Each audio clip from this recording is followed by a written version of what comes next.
الله وبركاته.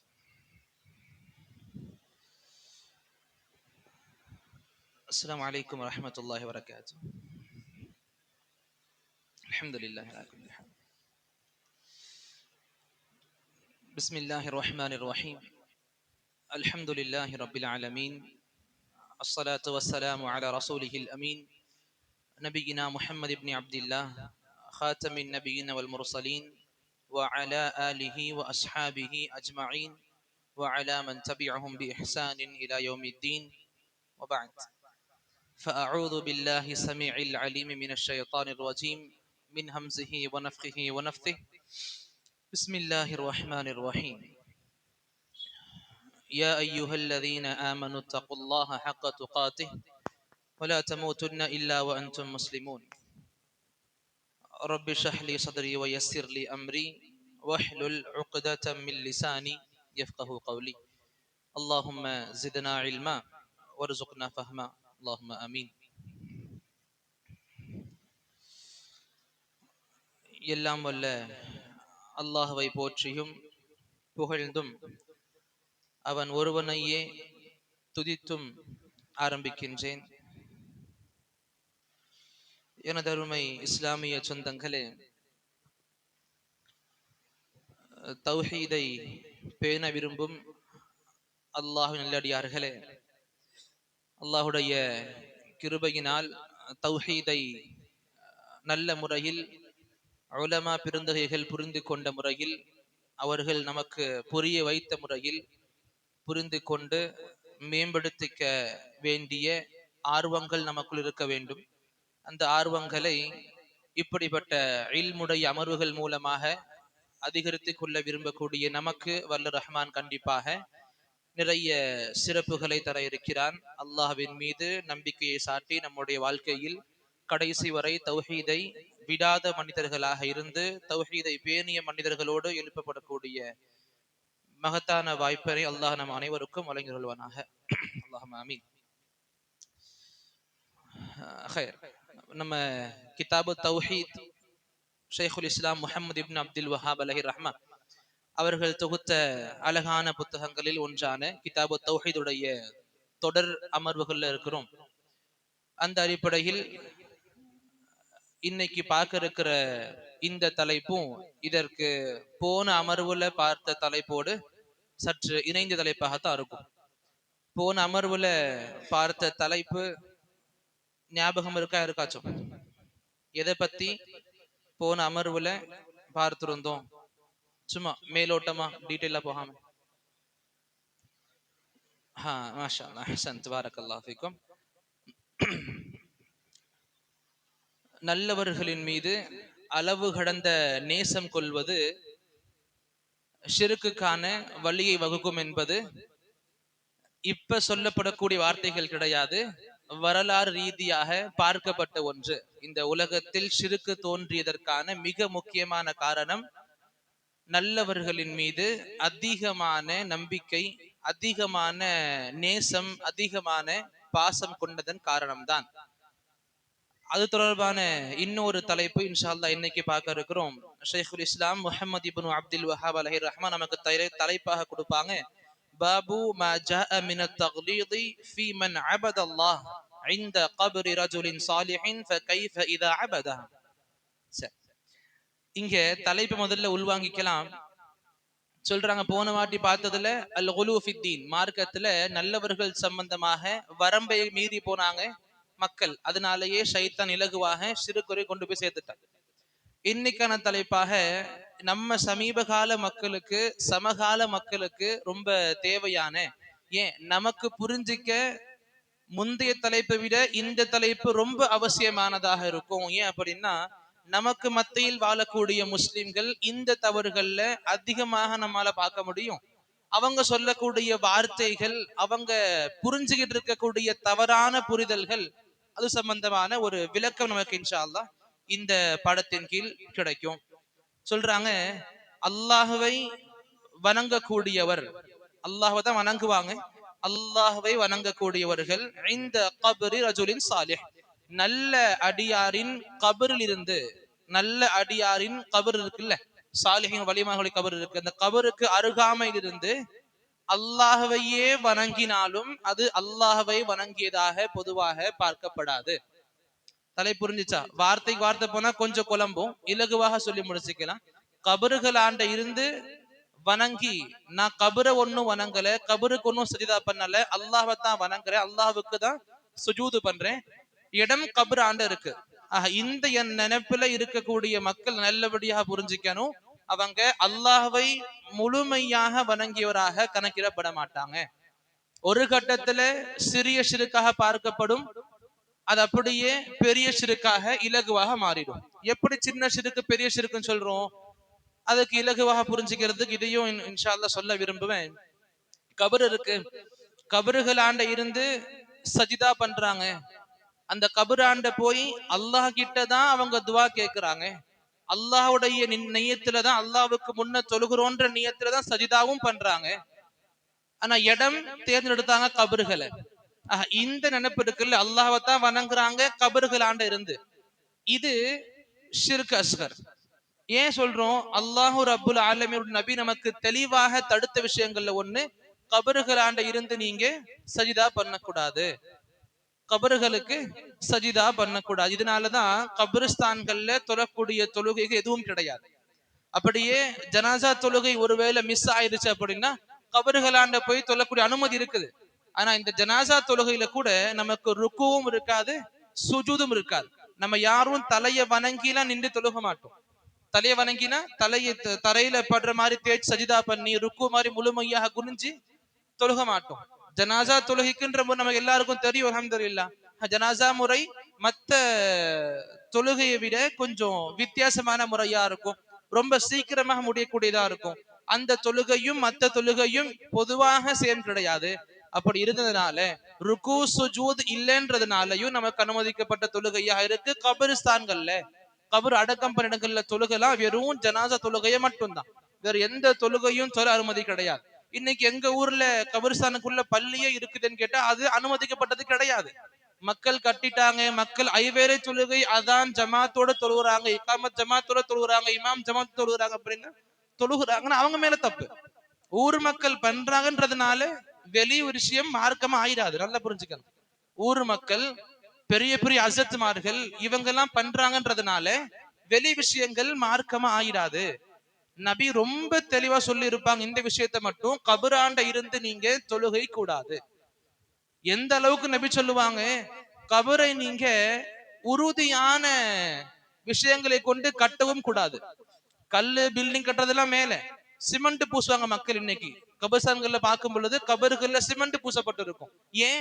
அந்த கபரை நீங்க மறுபடியும் தோண்டக்கூடாது. எங்களுடைய குடும்பஸ்தினர் ரொம்ப பெரியவர் இல்ல பெரிய ஆலிம், அவங்க உள்ள அடக்கம் செய்யப்பட்டிருக்கிறாங்க, அந்த கபரை தோண்டி மறுபடியும் இன்னொருத்தரோட உடல் அங்க போகக்கூடாது, சிமெண்ட் பூசி அதை கெட்டி ஆக்கிடுவாங்க. இது ஒரு நோக்கமாக நிறைய மக்கள் கிட்ட நாமே கேட்டிருப்போம், எதுக்கு இப்படி பூசப்படுது, இவங்க நல்ல நபரா இருக்கிறாங்க, நம்மளை போல கிடையாது, இவங்க கபரை தோண்டி இன்னொருடைய கபர்னா சில காலங்களுக்கு பிறகு உள்ள இல்லாம போயிரும்ல, மறுபடியும் நம்ம அந்த இடத்தை தோண்டி இன்னொரு உடம்ப தஃபன் செய்வோம், அந்த விஷயத்தை கூட அனுமதிக்க மாட்டோம். நல்ல உடல் புதைக்கப்பட்டிருக்கு, இதுதான் லாஸ்ட் வரைக்கும் இருக்கும்ன்ற ஒரு நியத்து இருக்கும். ஆக இது நபி ரொம்ப கடுமையாக தடுத்திருக்கிறாங்க. ஆக இந்த சம்பந்தமாக இன்னைக்கு இன்ஷா அல்லாஹ் சில ஹதீஸ்களை கொண்டு இந்த தலைப்பை விளங்க இருக்கிறோம். அல்லாஹ் நமக்கு சரியான விளக்கங்களை புரிதலோடு அல்லாஹ் வழங்குவானாக. அல்லாஹ் ஆமீன். தலை புரிஞ்சுச்சா?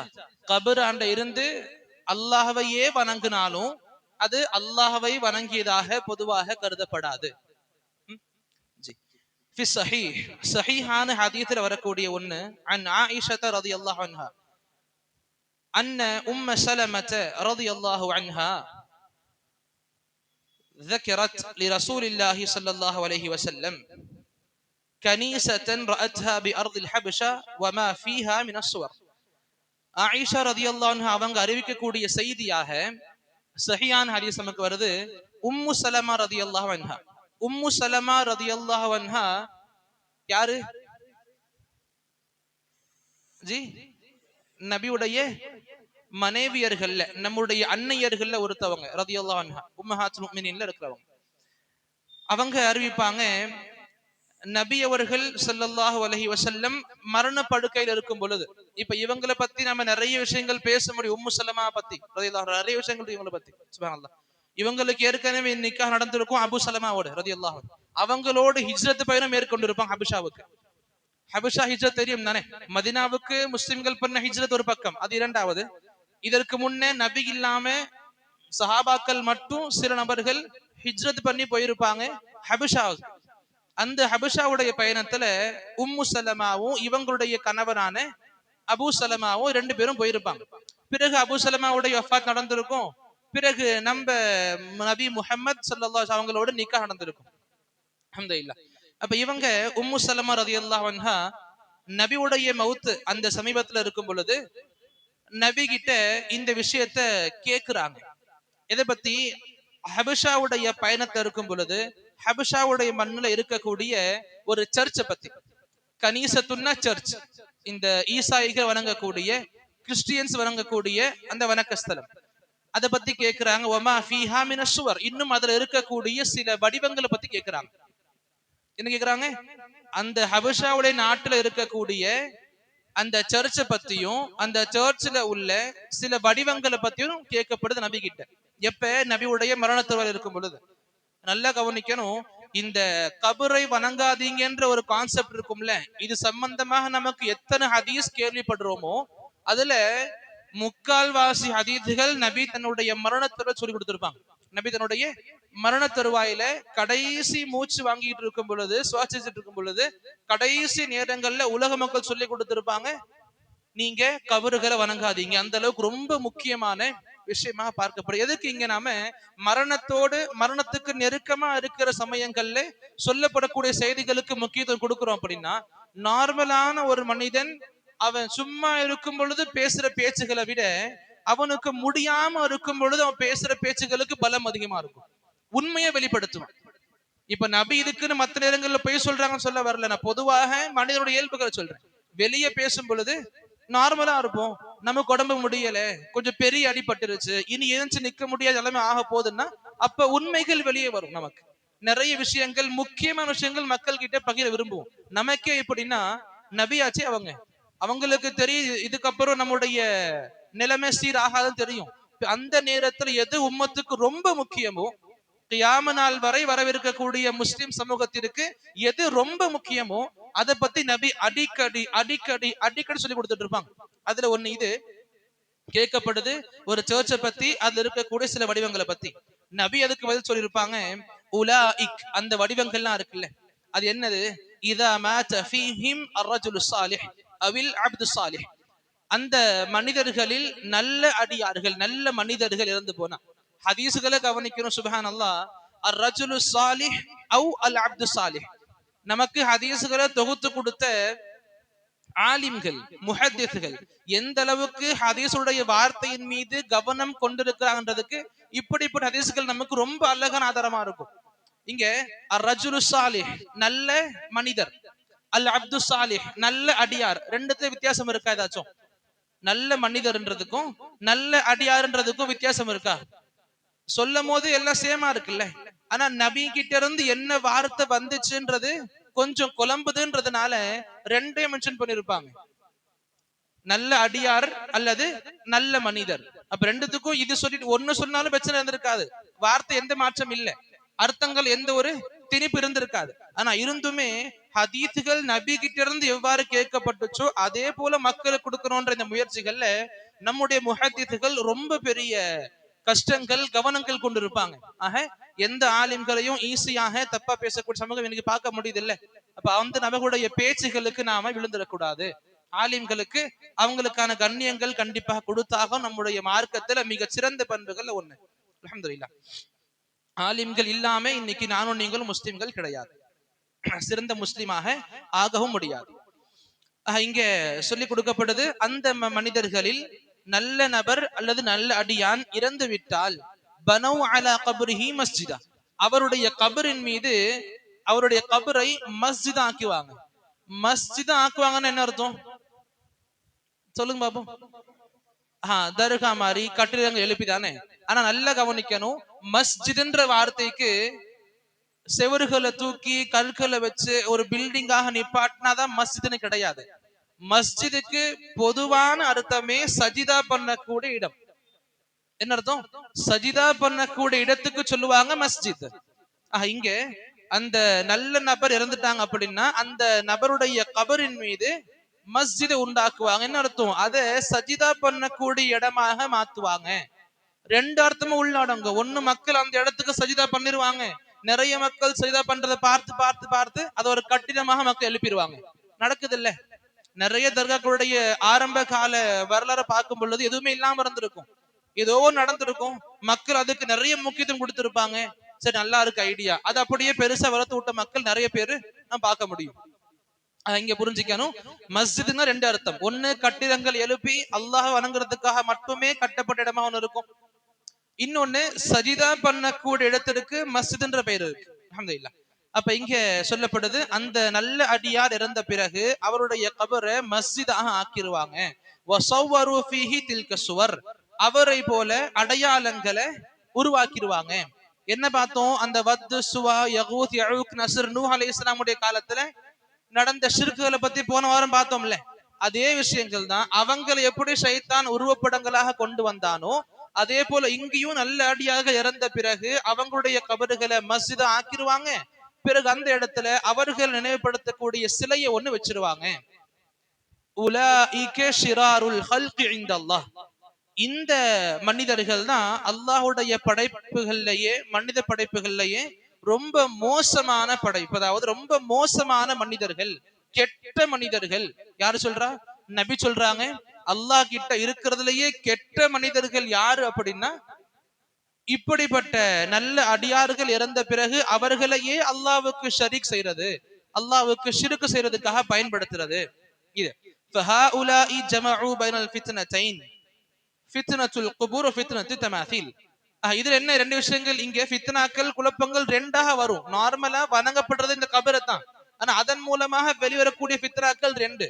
ஒன்னு கபரை வணங்குறது, இன்னொன்னு சிலைகளை வணங்குறது. ரெண்டும் வந்துரும்ல. இப்ப கபரை தான் வணங்குனாங்க, கபர்கிட்டே சிஜிதா பண்ணாங்க.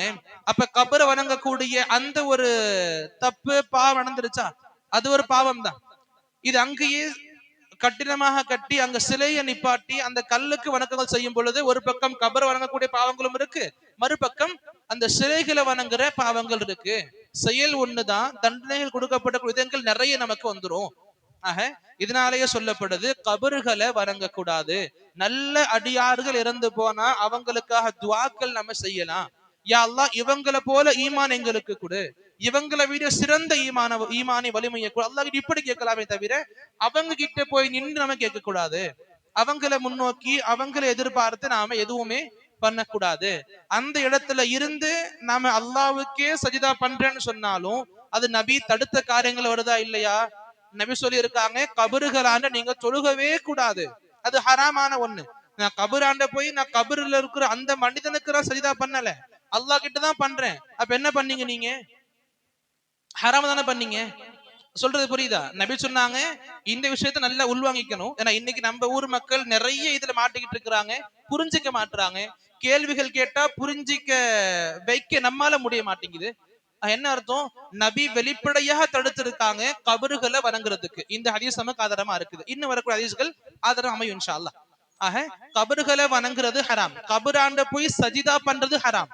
நபி சாபத்திற்குரிய ஒரு காரியமா சொல்லியிருக்காங்க. இப்ப ஒரு மனிதன் கபராண்ட போய் சஜிதா பண்றாரு, அந்த மனிதன் காரணமாக சொல்றாரு, நான் வந்து கபருக்கு ஒண்ணும் வணங்கல, இங்க நின்று அல்லாஹ்வை தான் வணங்குறேன். என்ன நபி சொல்லி கொடுத்தாங்க, ஜுஇலத் லியல் அர்த் மஸ்ஜிதன் வ தஹூரா, எனக்கு பூமி முழுக்க முழுக்க ஒட்டுமொத்த பூமி எனக்கு சஜிதா பண்ணக்கூடிய சிறந்த இடமாக அண்ட் சுத்தமான இடமாக அல்லாஹ் கொடுத்திருக்கான். எப்படி?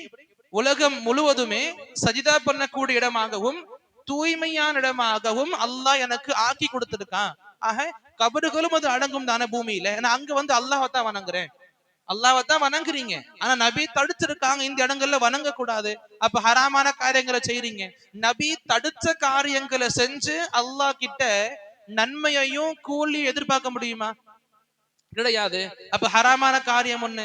இந்த ஹராம் இன்னைக்கு ஹராமா இருக்கும், நாளைக்கு நம்முடைய பிள்ளைகளுடைய சமூகத்துல ஷைத்தான் கண்டிப்பாக முயற்சி பண்ணுவான் ஷிருக்கா மாத்துறதுக்கு. ஏன், நம்மளை விட ஷிருக்குன்ற பெயர் கூட தெரியாத மக்களை ஷிருக்கு பண்ண வச்சவன் ஷைத்தான் இல்ல. தௌஹீத மட்டுமே பேசின மக்களை ஷிருக்கு பண்ண வச்சவன் ஷைத்தான். அவங்களுக்கு ஷிருக்குன்ற ஒரு வார்த்தை கூட தெரியாது. அந்த அளவுக்கு உத்தம தௌஹீதை பேணிய மக்களையே ஷிருக்கு பண்ண வச்சிருக்கான். அப்படின்னா நம்மளுக்கு எடுக்கிறதோ நம்ம வரக்கூடிய பிள்ளைகளுக்கு எடுக்கிறதோ ஷைத்தானுக்கு கஷ்டமா ஒருபோதும் இருக்க போறது கிடையாது. அப்படி கஷ்டமா இருக்கும் நினைச்சுக்கிட்டோம் அப்படின்னா நாமளும் நீங்களும் தான் பெரிய முட்டாள். ஆக தௌஹீதை பத்தி இப்ராஹிம் அலைஹிஸ்ஸலாம் பயந்த போது நானும் நீங்களும் சும்மா ஜாலியா உட்கார்ந்துகிட்டு இருக்கிறதுக்கு ஈஸி இது கிடையாது. இது ஒண்ணு முடிஞ்சிருச்சு. அடுத்து இதே போல இன்னொரு செய்தி நமக்கு கொடுக்கிறாங்க. லம்மா நுஸில பி ரசூலில்லாஹி ஸல்லல்லாஹு அலைஹி வஸல்லம், அல்லாஹ்வுடைய தூதர் ஸல்லல்லாஹு அலைஹி வஸல்லம் அவங்களுக்கு மரணம் நெருங்கும் பொழுது, அது என்ன அர்த்தம், லாஸ்ட் சமயங்கள்ல நபி சொன்ன வார்த்தைகள், தஃபீக யத்ரஹு கமீஸத்தன் லஹு அலா வஜ்ஹிஹி. நபி என்ன பண்ணுவாங்க, நபியுடைய மௌத் சமயத்துல கடைசி நேரங்கள்ல, ரொம்ப லாஸ்ட் லிட்டரலி கடைசி நேரங்கள்ல நபி தனது மூஞ்சில துணியை போட்டு மூடிப்பாங்க. நபி மூஞ்சில துணியை போட்டு மூடிப்பாங்க. அந்த மூச்சு திணறல் ஏற்படும் பொழுது, ஒரு அன்கம்ஃபர்டபுளா ஃபீல் ஆகும் பொழுது அந்த துணியை கலட்டிடுவாங்க. இது ரிப்பீட்டடா இருக்கும். முகத்தை மூடுவாங்க, கொஞ்ச நேரம் கழிச்சு கலட்டுவாங்க, பிறகு முகத்தை மூடுவாங்க, பிறகு இது அடிக்கடி வளமை நடந்துகிட்டு ஒன்னா இருக்கும் நபியுடைய கடைசி தருணங்கள்ல. ஏன் சொல்லப்படுது இவ்வளவு நுணுக்கமாக? நபி அந்த சமயங்கள்ல சொன்ன வார்த்தைகள் இது. நபி நார்மலா சொன்னாலே எவ்வளவு பெரிய நமக்கு ஆதாரம் அது. நபி தன்னுடைய மரண தருணத்தை சொல்றாங்க அப்படின்னா இன்னும் எவ்வளவு பெரிய விஷயமா இருக்கும் நமக்கு அது. நபி தன்னுடைய முகத்தை மூடுவாங்க, அவங்களுக்கு முடியாத பட்சத்துல, அது அன்கம்ஃபர்டபுளா ஃபீல் ஆகும் பொழுது அந்த துணி அகற்றுவாங்க. சொல்லுவாங்க, லஅனத்துல்லாஹி அலல் யஹூதி வன் நஸாரா, யூதர்களின் மீதும் நஸராக்களின் மீதும் அல்லாஹ்வுடைய சாபம் இருக்குது. அல்லாஹ்வுடைய சாபம் யூதர்கள் நஸராக்கள் மீது இருக்கு. ஏன் இருக்கு? நபி காரணம் சொல்றாங்க, இத்தஹது குபூர அன்பியாஇ மஸாஜிதா, அவங்க தன்னுடைய நபிமார்களுடைய கபர்களை மஸ்ஜிதுகளா ஆக்குனாங்க. ரெண்டு அர்த்தம் புரிஞ்சுக்கணும். மஸ்ஜிதுகள்னா கட்டிடங்கள் எழுப்பி அதுக்குன்னு தனி இடமா ஒதுக்கிட்டாங்க, இதுவும் அடங்கும். இன்னொன்னு சஜிதா பண்ணக்கூடிய இடமாக ஆக்கிக்கிட்டாங்க. என்னது? சஜிதா பண்ணக்கூடிய இடமாக ஆக்கிக்கிட்டார்கள். யுஹذிரு மா ஸனஉ, நபியே சொல்லணும் இந்த ஹதீஸ. இந்த சமயங்கள்ல அல்லாஹ் இந்த சமூகத்தை அழிச்சிருக்கான், சபிச்சிருக்கான். காரணம் என்ன? இதுதான் காரணம். அவங்க நபிமார்களின் கபர்களை வணக்க ஸ்தலம் ஆக்கிக்கிட்டாங்க. ஏன் சொல்லணும்? அறிவிப்பாளர் சொல்றாரு, யுஹذிரு மா ஸனஉ, அவர்கள் செய்த விஷயங்களை விட்டு உங்களை எச்சரிக்கிறாங்க நபி. சும்மா அவங்க ஞாபகம் வருது சொல்லிட்டு மூடுறாங்கன்னு கிடையாது. நபி ஏன் சொல்ல அந்த சமயத்துல, ஏன்னா என்னுடைய மரணம் வரப்போகுது, கடைசி நபியா இருக்கிறேன், கடைசி ரசூலா இருக்கிறேன். மக்கள் எப்பவுமே கடைசி வர்றதுக்கு இன்னும் அதிக முக்கியத்துவங்கள் கொடுக்கக்கூடிய பழக்கம் வச்சிருப்பாங்க இல்ல. கடைசிக்கு எப்பவுமே கொஞ்சம் அதிக ப்ரெஃபரன்ஸ் மக்கள் கொடுப்பாங்க. நிறைய இடங்கள்ல பார்க்கலாம். நபி இங்க நிறைய சொல்லி கொடுத்திருப்பாங்க. இந்த விஷயங்கள் அவங்களுக்கு சாபத்தை கொடுத்துச்சு, யூதர்களுக்கும் நஸராக்களுக்கும் சாபத்தை கொடுத்துச்சு. அல்லாஹ்வுடையது எது? நபிமார்களின் கபறுகளை இறை இல்லங்களாக, சஜிதா பண்ணக்கூடிய அந்த இடங்களாக மாத்திக்கிட்டாங்க. இது சொன்னதுக்கான காரணம் யுஹذிரு மா ஸனஉ, அவங்க செஞ்ச அந்த யூத நஸராக்கள் செஞ்ச விஷயங்களை விட்டு உங்களை நபி தடுக்கிறாங்க. பிறகு வலவுலா ذلك அப்ரஸ கப்ரஹு غير انه خشي ان يتخذ مسجدا, நபியுடைய கபரை சில காலங்களுக்கு பிறகு மஸ்ஜிதுக்குள்ள கொண்டு வந்தாங்க. சஹாபாக்களுடைய காலத்துல இல்ல, சஹாபாக்கள் ஆட்சி இருக்கும் பொழுது நடந்த விஷயம் கிடையாது.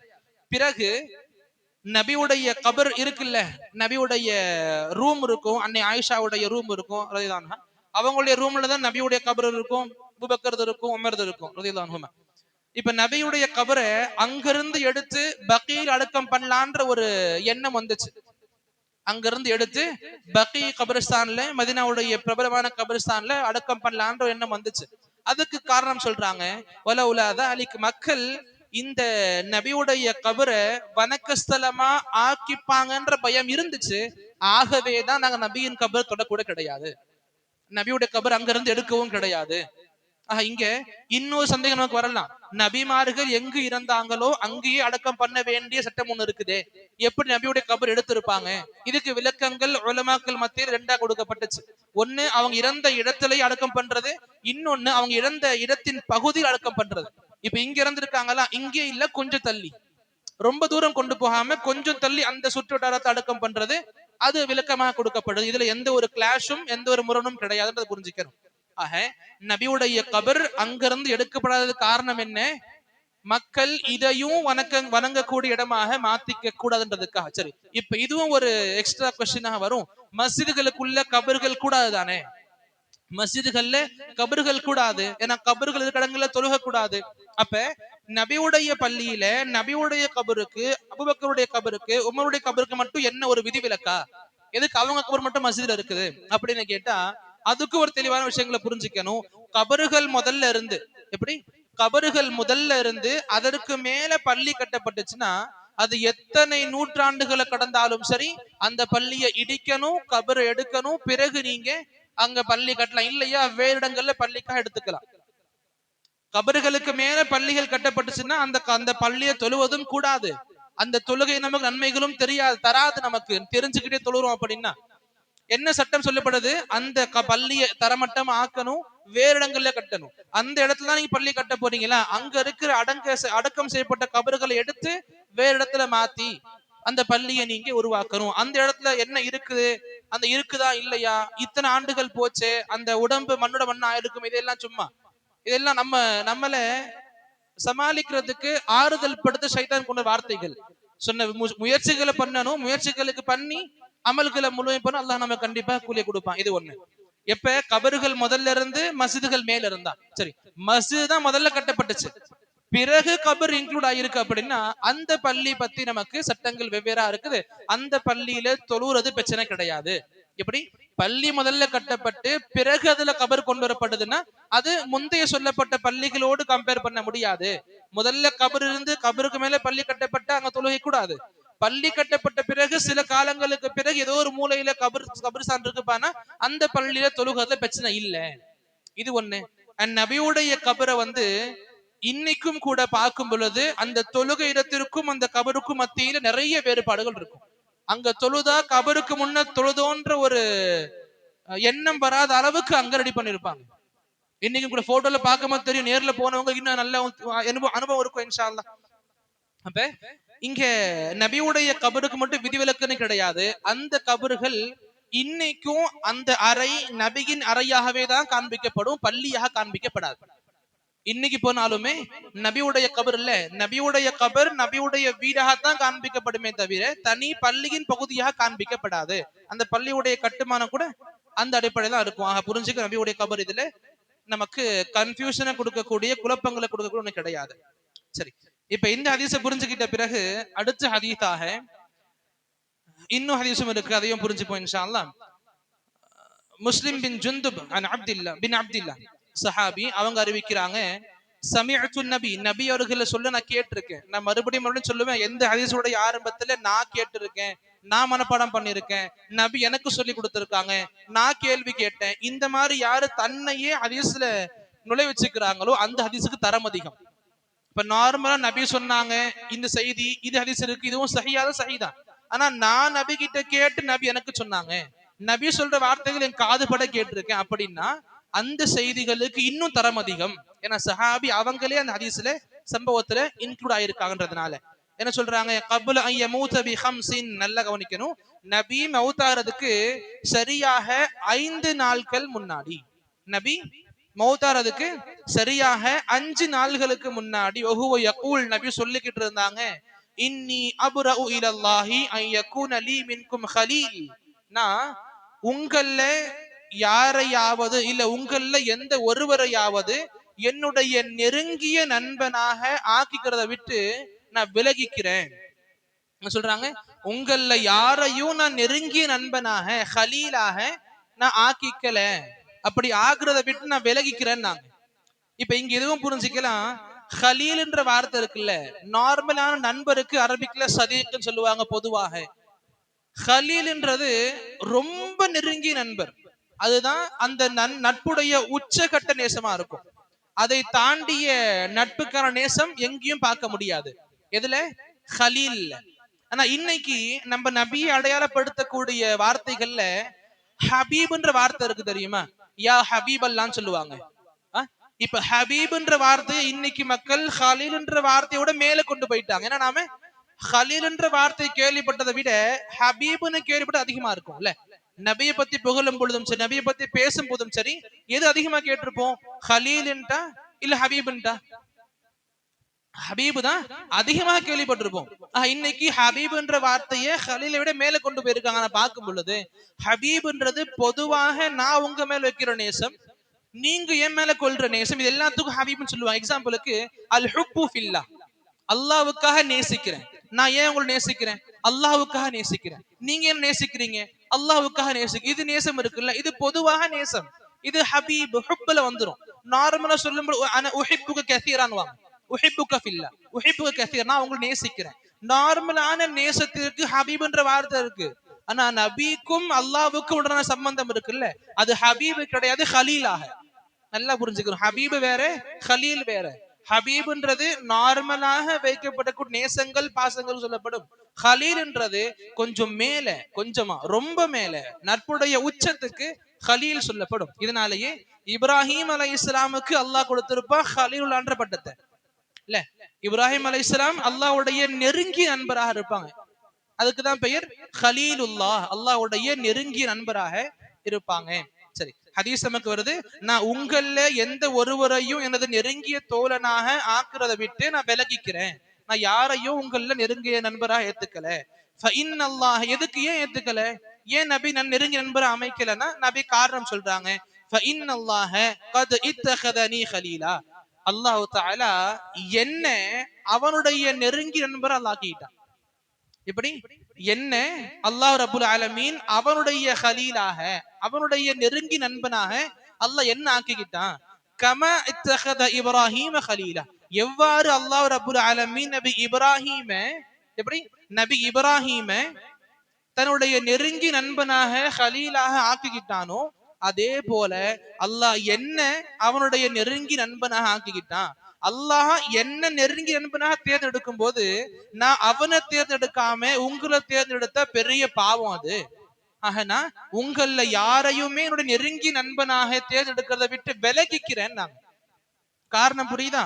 அல்லாஹ் இப்ராஹிம் அலைஹிஸ்ஸலாம் எப்படி அந்த உயர்ந்த இடத்தை கொடுத்தானோ அந்த இடத்தை அல்லாஹ் எனக்கும் கொடுத்திருக்கான். அல்லாஹ்வுடைய ஹலீலாக நான் இருக்கேன். பிறகு சரி, இங்க இதுவும் புரிஞ்சுக்கணும். இது புரிஞ்சாச்சுல, ஹபீப்ன்றது வேற, ஹலீல் வேற.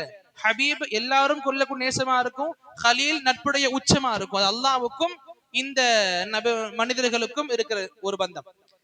நபிமார்கள்ல ஆதம் அலைஹிஸ்ஸலாம்ல இருந்து எல்லாருமே நம்ம சொல்லுவோம் ஹபீபுல்லா தான். எல்லா நபிமார்களும் அல்லாஹ்வுடைய ஹபீப் தான், அல்லாஹ்வுடைய நேசகர்கள் தான். ஆனா ஹலீலுல்லான்னு வரும் பொழுது நான் எல்லா நபியும் சொல்ல முடியாது. இப்ராஹிம சொல்ல முடியும், நபி முஹம்மத் ஸல்லல்லாஹு அலைஹி வஸல்லம் அவங்க சொல்ல முடியும். புரியுதா? ஹபீபுக்கும் ஹலீலுக்கும் வித்தியாசங்கள் இருக்கு. ஹபீப் எல்லாரையும் சொல்லலாம், ஆனா ஹலீலுல்லான்ற வார்த்தையை நான் இப்ராஹிமுக்கு மட்டும்தான் பயன்படுத்த முடியும். அதே போல நபி முஹம்மத் ஸல்லல்லாஹு அலைஹி வஸல்லம் அவங்களுக்கு மட்டும்தான் பயன்படுத்த முடியும். ஆக நபிமார்களுடைய வரிசைகள் எடுக்கும் பொழுது அல்லாஹ்வுடைய நபி நமக்கு எடுத்து காண்பிச்ச இந்த சஹீஹான ஹதீஸின் அடிப்படையில் பார்க்கும் பொழுது இரண்டு நபிமார்கள் தான் அல்லாஹ்வுடைய ஹலீலுக்கு சொந்தமானவர்கள். இப்ராஹிம் அலைஹிஸ்ஸலாம், நபி முஹம்மத் ஸல்லல்லாஹு அலைஹி வஸல்லம். அவங்களை தாண்டி எந்த ஒரு ஹலீலும் கிடையாது அல்லாஹ்வுக்கு. சரி, இத சொல்லி நபி சொன்னாங்க, நான் உங்கள யாரையும் ஹலீலாக நான் தேர்ந்தெடுத்துக்கல. நபி பிறகு இதை இப்படியே முடிக்கல. இதற்கு பிறகு சொன்ன வார்த்தை தான் நமக்கு இன்னும் சிறந்த மனிதர் இவர் தான்பான்றதுக்கு ஒரு அடையாளமா இருக்கும். நபி சொன்னாங்க, வலவ் குன்து முத்தஹிதன் மின் உம்மதி ஹலீலன், நான் என்னுடைய உம்மத்துல ஒருத்தரை என்னுடைய ஹலீலாக தேர்ந்தெடுக்கலாம் அப்படின்னா, நபி சொல்லிட்டாங்க தேர்ந்தெடுக்க மாட்டேன், நான் விலகிக்க அந்த விஷயத்துல இருந்து. அல்லாஹ் என்ன அவனுக்கான ஹலீலாக தேர்ந்தெடுத்துட்டான், இப்ராஹிம் அலைஹிஸ்ஸலாம் பண்ணது மாதிரி.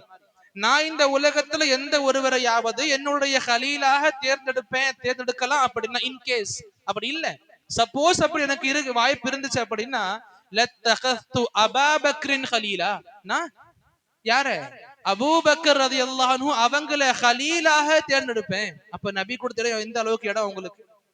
நபி அபூபக்கருக்கு ரலியல்லாஹு அன்ஹு அவங்களுக்கு கொடுத்த இடம் எந்த அளவுக்கு, அதுவும் எப்ப நபியோட இந்த செய்தி எல்லாம் நபியுடைய மரணத்துக்கு 5 நாள் முந்தி நடக்குது. சஹாபி எண்ணி சொல்றாங்க 5 நாளுக்கு முந்தி நபி சொன்ன வார்த்தைகள். மவுத்துக்கு அருகாமையில் நபி சொல்றாங்க அப்படின்னா இதுல இருக்கிற பெரிய அடையாளம் எனக்கு பிறகு ஹலீஃபா இவராக தான் இருக்கணும். நபி எங்கேயுமே வாண்டடா வெளிப்படையா சொல்லல எனக்கு பிறகு இவர் தான் ஹலீஃபான்னு சொல்லி. ஆனா நபி நமக்கு நிறைய அடையாளங்களை வச்சுட்டு போயிருக்காங்க. இவர் தான் எனக்கு பிறகு என்னவா இருக்கணும், ஹலீஃபாவாக, முஸ்லிம்களின் அமீராக, தலைவராக இருக்கணும். அப்ப இந்த அளவுக்கு இடத்த என்னுடைய நபி அவங்களுடைய அபூபக்கருக்கு கொடுக்கும் பொழுது அந்த அபூபக்கரை பார்த்து நீ காஃபிர், நீ ஃபாசிக், நீ இப்படி நீ அப்படின்னு சொல்றவங்களை நான் எப்படி நேசம் கொள்ள முடியும்? விஷயம் சரிதானே. இன்னைக்கு அவங்க பெரிய விஷயங்களை பண்ணட்டும், என்ன வேணா பண்ணிட்டு போட்டும், அவங்களுடைய இழப்பு நமக்கு இழப்பு ஒன்றும் கிடையாது. அப்ப எந்த நபி எந்த நபிய உயிருக்கு மேல நம்ம நேசிக்கிறோமோ அந்த நபிக்காக உயிரை கூட நம்ம தியாகம் பண்றதுல கொஞ்சம் கூட யோசிக்காம இருப்போமோ அந்த நபி சொல்றாங்க அபூபக்கரை என்னுடைய நெருங்கிய நண்பனாக நான் தேர்ந்தெடுப்பேன். நபி இந்த அளவுக்கு இடத்த அபூபக்கர் கொடுக்கும் போது அந்த அபூபக்கரை பார்த்து ஹுவ காஃபிர், ஹுவ ஃபாசிக், ஹுவ ஃபாஜிர் சொல்லக்கூடிய அந்த சமூகத்தை இல்ல இந்த கொள்கையில வாழ்க்கை நடத்தக்கூடிய அந்த மக்களை நான் எப்படி நேசம் கொள்ள முடியும்? என்னதான் முஸ்லிம்களுக்கு வெளி உலக ரீதியாக பெரிய ஆதரவு கொடுத்தாலும் எப்படி நான் நேசம் கொள்ள முடியும்? இது புரியுது இல்ல? நம்ம அக்கீதா சம்பந்தமான விஷயம் இது. ஆக சஹாபாக்களை திட்டக்கூடிய மக்கள் ஒரு காலம் முஸ்லிம்களுக்கு நண்பர்களாக ஆக முடியாது. என்னதான் நம்மோடு ஒரே சஃப்ல தொழுதாலும் சரி, நம்மை விட அதிகமாக அவங்களுடைய தொழுகை நமக்கு காண்பிக்கப்பட்டாலும் சரி, நபி சொன்னாங்க அமல்கள்ல உங்களை மிஞ்சுறவங்க உங்களை விட சொர்க்கத்துக்கு சீக்கிரம் போவாங்கன்னு கிடையாது. நபி ஹவாரிஜுக்கு அழகு அடையாளப்படுத்திருப்பாங்க. தொழுவீங்க நீங்களும் அவங்களும் தொழுவாங்க, நோன்பு வைப்பீங்க நீங்களும் அவங்களும் வைப்பாங்க.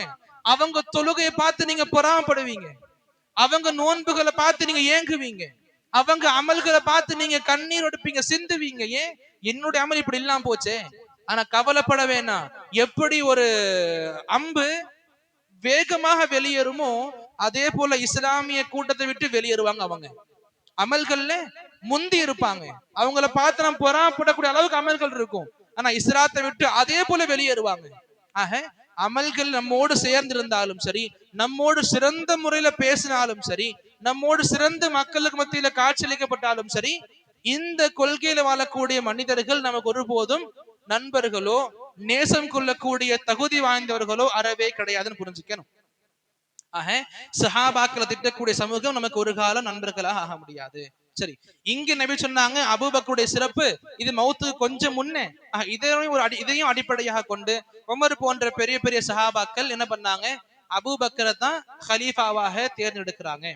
அல்ஹம்துலில்லாஹ். சரி, இதற்கு பிறகு நபி சொல்றாங்க அல்லா கவனமாக கேளுங்க. இது வரைக்கும் சொன்னதெல்லாம் விஷயம் தான். அல்லா இதுவே ரொம்ப முக்கியமான விஷயங்கள் தான். நபி இன்னும் இத நம்முடைய செவிகளை அவங்க பக்கம் இழுக்கிறாங்க. அல்லா நல்லபடியா கேளுங்க, கவனமா கேளுங்க. உங்களுக்கு முன்ன வாழ்ந்த சமூகம் இருக்குல்ல, என்ன அர்த்தம்? யூதர்கள், நசாராக்கள், ஈசாயிகள், கானு யத்தஹிதுன குபூர அன்பியாஇஹிம் மசாஜிதா, அவங்க தங்களின் நபிமார்களுடைய கபர்களை மஸ்ஜிதுகளாக ஆக்கிட்டாங்க, வணக்கஸ்தலங்களாக சஜிதா பண்ணக்கூடிய இடங்களாக ஆக்கிக்கிட்டாங்க. அலா நபி மறுபடியும் சொல்றாங்க, அலா ஃபலா தத்தஹிது அல் குபூர மசாஜிதா, இப்படிப்பட்ட கபர்களை நீங்க மஸ்ஜிதுகளாக ஆக்காதீங்க. என்ன அர்த்தம்? மறுபடியும் சொல்றேன், கட்டிடங்களை எழுப்பி ஆக்காதீங்கன்ற அர்த்தம் கிடையாது, அது மட்டுமே கிடையாது. அதுவும் அர்த்தமாக இருந்தாலும் நீங்க சஜிதா பண்ணக்கூடிய இடமாகவே அதை ஆக்கிக்காதீங்க கபர்களை. நான் உங்க தடுக்கிறேன். இதுல எவ்வளவு தாக்கீது பாருங்களேன். நபி எவ்வளவு வலியுறுத்தி இருக்கிறாங்க.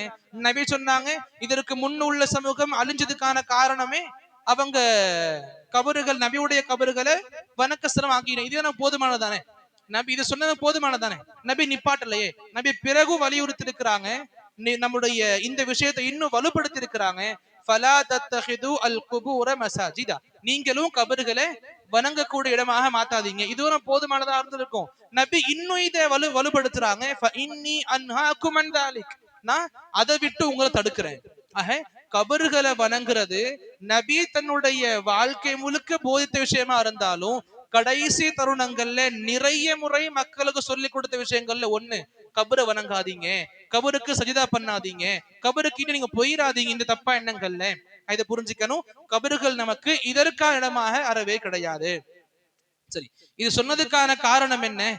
இந்த விஷயங்கள் அல்லாஹுடைய மார்க்கத்தை விட்டு நம்மளை திருப்பி விட்டுடும். முதல்ல சொன்ன அதே விஷயங்கள் தான். நான் இங்க போய் அல்லாஹ்வைத்தான் வணங்குறேன், அல்லாஹ்வுக்கு தான் சஜிதா பண்றேன் அப்படின்னு எண்ணம் இருந்தா அது ஹராம், நபி தடுத்து இருக்காங்க. அது ஹராம் அன் ஷிர்க் அஸ்கர். அது அல்லாஹ் சொல்லாத ஒண்ணு அல்லாஹ்வுக்காக செய்யற அடிப்படையில வணக்கங்களை கொண்டு போன ஷிர்க் அஸ்கர். அது எப்பவுமே அல்லாஹ் சொல்லாத ஒண்ணு, அல்லாஹ் சொல்லாத ஒண்ணு, அல்லாஹ் சொல்லாத இடங்கள்ல, அல்லாஹ் தடுத்த இடங்கள்ல அல்லாஹ்வுடைய வணக்கம் சார்ந்து பண்ணா ஷிர்க் அஸ்கர். அது பொதுவா அல்லாஹ்வுக்காக தான் பண்றோம், அல்லாஹ் வணங்குறோம். அல்லாஹ் சொல்லாத இடங்கள் ஒண்ணு, அல்லாஹ் தடுத்த இடங்கள்ல ஒண்ணு. அல்லாஹ் தடுத்த இடங்கள்ல நாம அல்லாஹ்வையே வணங்கினாலும் அந்த வணக்கங்கள் ஷிர்க் அஸ்கர் ஆகும்.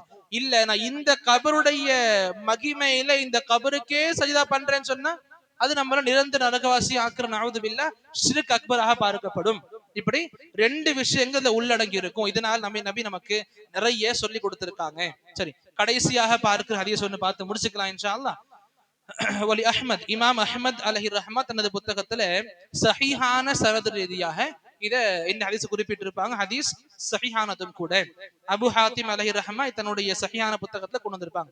நபி சொல்லுவாங்க, இன்ன மின் ஷிராரின் நாஸ், மக்கள்லயே மிக மோசமான கெட்ட மக்கள், மன் துதரிகுஹும் அஸ்ஸாஅ, மறுமை வரும் பொழுது இருக்கக்கூடிய மிக மோசமான மக்கள், உயிரோடு இருக்கக்கூடிய மிக மோசமான மக்கள் யாரு?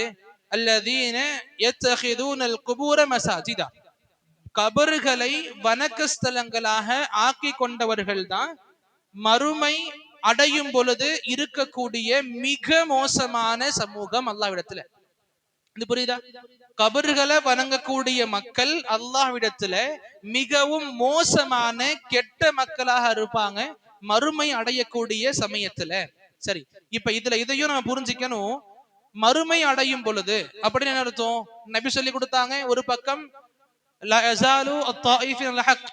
சத்தியத்துல ஒரு சமூகம் கடைசி வரை இருக்கும். இது வரைக்கும் மறுமை வரை இருக்கும், சத்தியத்தின் மீதே இருக்கும்.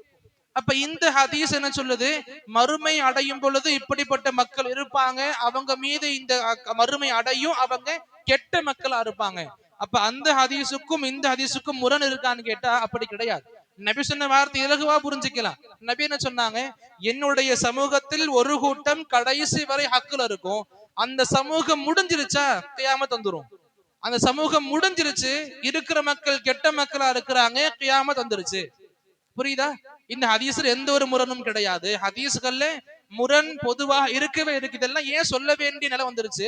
இன்னைக்கு மக்கள் ஹதீஸ்கள், சஹீஹான ஹதீஸ்களை முரணுள்ள ஹதீஸ்களாக பார்க்க ஆரம்பிக்கிறாங்க. பார்க்கறது விஷயம் அவங்களது, போனா போட்டு எப்படியே போட்டு ஒளியட்டும். நம்ம மக்களுக்கு சொல்லி கொடுக்குறாங்க, இப்படி அணுகுங்க, இப்படி எவ்வளவு தெளிவா இது ரொம்ப ரெண்டுக்கு ரெண்டு முரணா இருக்கு பாருங்க, சாத்தியமே கிடையாது பாருங்க. அவங்களுக்கு பின்ன மக்கள் போய்கிட்டு இருக்கிறாங்க. அந்த மக்களுக்காக நம்ம பேசிக்கிட்டு இருக்கிறோம். அல்லாஹ் எல்லோருக்கும் நேர்வழி கொடுக்கட்டும். ஹதீஸ்கள்ல முரண் கிடையாது. என்ன சொல்லப்பட்டுச்சு?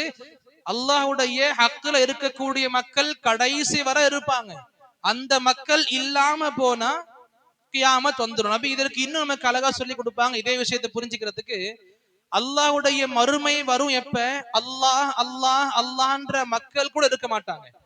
அல்லாஹ்வை தொழுகிறது ஓதுதெல்லாம் வேற, வெறும் அல்லாஹ்ன்ற வார்த்தையை முறையாக தௌஹீத் ரீதியா ஒழிக்கக்கூடிய மக்கள், சொல்லக்கூடிய மக்கள், எதை அல்லாஹ்னு சொல்லக்கூடிய மக்களும் இருக்க மாட்டாங்க.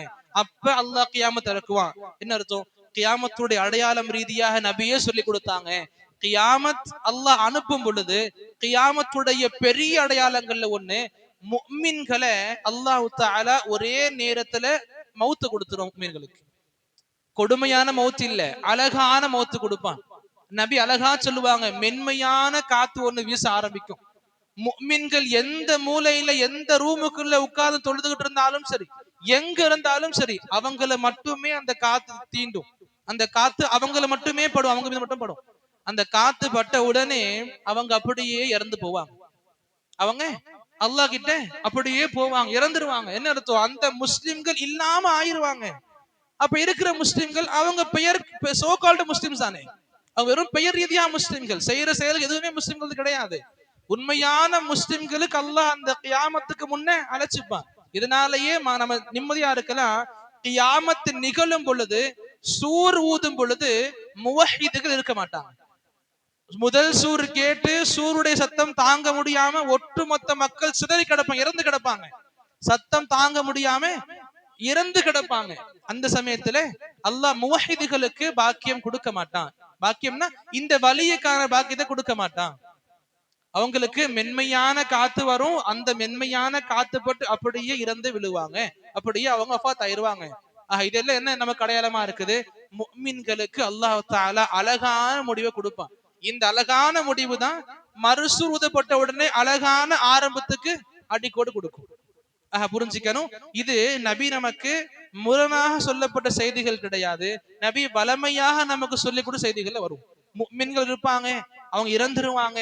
அவங்க இறந்த பிறகு கெட்ட மக்கள் இருப்பாங்க, அந்த மக்களின் மீதுதான் சூர் ஊதப்படும், கியாமத்து நிகழும். இது ஒண்ணு. அந்த கெட்ட மக்கள் எப்படிப்பட்ட மக்களா இருப்பாங்க? அவங்க கபறுகளை வணங்குறவங்களா இருப்பாங்க, கபறுகளுக்கு சஜிதா பண்ணக்கூடிய மக்களா இருப்பாங்க. நம்ம தலைப்பும் இதேதான். அல்லாஹ்வை வணங்குறோம்னு சொல்லிட்டு இதுல எக்ஸ்ட்ரீமா போகக்கூடிய மக்கள் இருப்பாங்க. எப்படி போவாங்க? நல்ல மனிதரின் கபராண்ட போய் வணங்குவாங்க அல்லாஹ்வை.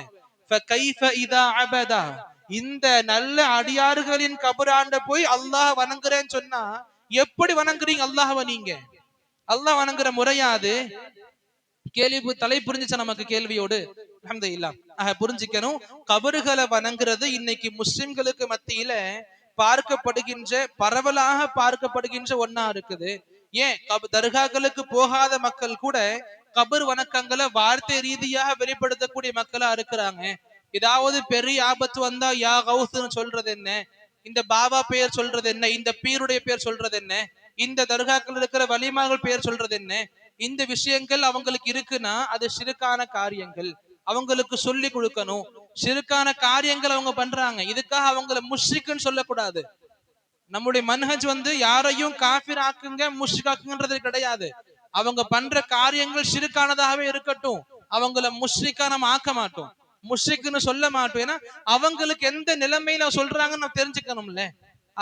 இந்த காரியங்கள் ஷிர்கான காரியங்கள், இந்த செயல்பாடுகள் ஷிர்கான செயல்பாடுகள். அந்த காரியங்களையும் அந்த செயல்பாடுகளையும் செய்யற மக்களை நீ காஃபிர், நீ முஷ்ரிக் என்று நானு சொல்ல தகுதி எனக்கு கிடையாது. அவங்களுடைய இஸ்லாஹுக்காக நான் முயற்சிக்கணும். அவங்கள காஃபிர்னு சொல்றதை விட்டுட்டு அவங்களை இஸ்லாமுக்கு எப்படி கொண்டு வரலாம், எப்படி மார்க்கத்தை சொல்லி கொடுக்கலான்ற இஸ்லாஹில நாம முயற்சிக்கணும் இன்ஷா அல்லாஹ். இந்த நல்லவர்களுடைய நேசம் இதுதான் உலகத்துல முதல்ல ஷிர்க்குகளை கொண்டு வந்த ஒரு அம்சமாக காரியமா இருக்குது. அதே போல மறுமை நாள்லையும் இப்படிப்பட்ட குணம் கொண்டவர்கள், கபரை வணங்கக்கூடியவர்கள், கபருக்கு சஜிதா பண்ணக்கூடியவர்கள், இவங்களுடைய பெயர்களை பார்க்கும் பொழுது அல்லாஹ்வுக்கு பிடிக்காத மோசமான மக்களாக நமக்கு ஹதீஸ்கள் காண்பிக்குது. கபர் வணக்கங்கள் நபியே சொல்லியிருக்காங்க, யா அல்லாஹும்ம லா தஜஅல் கப்ரி வதன யுஅபத், என்னுடைய கபரை யா அல்லாஹ் வணங்கப்படக்கூடிய சிலையாக ஆக்கிராத. நபி யாரும் சிலையாக கொண்டு வர போறது கிடையாது. சிலையாக அப்படின்னா வணங்கப்படக்கூடிய ஒன்றாக ஆக்கிராத நபி சொல்லி கொடுத்தாங்க. இந்த துவாக்கள் நபி கேட்டிருக்காங்க. நபியுடைய கபருக்கே அந்த மதிப்பு இல்லைன்னா வேறு எவ்வளவு பெரிய நபரா இருக்கட்டும், வலியா இருக்கட்டும், சஹாபியா இருக்கட்டும், அவங்களுக்கும் இது அறவே தகுதியற்றதுதான். அவங்க தகுதி இல்லாத ஒண்ணு, அவங்களுக்கான உரிமை இது கிடையாது. நல்லவர்கள் இறந்துட்டாங்க, அவங்களுடைய நினைப்பு மனசுல இருக்கணும், மரியாதைகள், நேசங்கள், பாசங்கள் கண்டிப்பா மனசுல இருக்கணும். இது ஷிருக்காக வெளிவரக்கூடாது. நமக்கு ஷிருக்குன்னு தெரிய வராது, ஷைத்தான் நமக்கு ஷிருக்குன்னு சொல்ல மாட்டான். ஆரம்ப கட்டத்தை தான் பண்ணான். தௌஹீத் தெரிஞ்ச மக்களுக்கு உடனே ஷிருக்கின் பக்கம் வழி காட்ட மாட்டான் ஷைத்தான். அதை தௌஹீதையே பயன்படுத்திப்பான். நீங்க ஷிருக்கு அடுத்த கட்டம் ஷிருக்கு போறதுக்கு உங்களை ஷிருக்கு பண்ண வைக்க மாட்டான். உங்களுக்கு பிறகு வரக்கூடிய உங்க குழந்தைகள், உங்க சந்ததிகள் ஷிருக்குல அழகா மூழ்கிரும். கபரு வணக்கங்கள் இருக்கிறது மிக மோசமான, முஸ்லிம்களுக்கு மத்தியில் இருக்கக்கூடிய கெட்ட பழக்கங்கள்ல ஒண்ணு, ஷிருக்கான காரியங்கள்ல ஒண்ணு. மறுபடியும் சொல்லி முடிச்சுக்கிறேன்.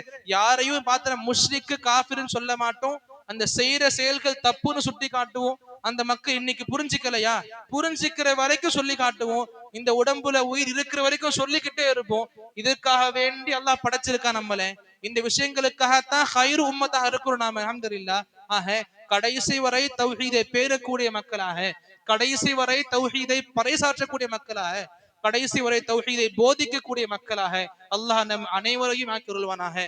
اللهم آمين. أقول قولي هذا أستغفر الله لي ولكم ولسائر المسلمين من كل ذنب فاستغفروه.